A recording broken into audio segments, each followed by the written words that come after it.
Hi friends, welcome to my channel. Canvas கொடுத்து சிம்பிளான ஒரு நெக் டிசைன் தைக்கலாம் வாங்க. பாருங்கள், இது முக்கியமாக பிகினர்ஸ்க்காக தான் இந்த வீடியோ.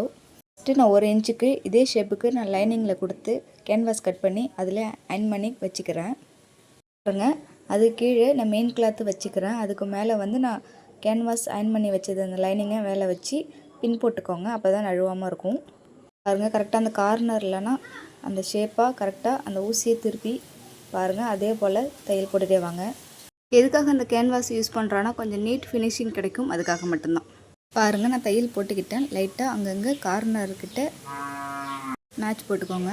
அப்போ தான் திருப்பும் போது கரெக்டாக அந்த சுருக்கம் இல்லாமல் ஃபினிஷிங்காக வரும். பாருங்கள், திருப்பிக்கிட்டு படிமான தையல் ஒன்று போட்டுக்கிறேன். கேன்வாஸ் யூஸ் பண்ணவும் எக்ஸ்ட்ரா ஒரு கிளாத்து அட்டாச் பண்ணி அதுக்கப்புறம் தைங்க. ஏன்னா சில கிளாத்து வந்து லிசாக இருந்தால் அப்படியே உள்ளே தெரியும், அதுக்காக தான். பாருங்கள், சூப்பராக ஃபினிஷ் ஆகிடுச்சு. பாருங்கள், வீடியோ பிடிச்சிருந்தா மறக்காமல் சப்ஸ்கிரைப் பண்ணுங்கள். தேங்க்யூ.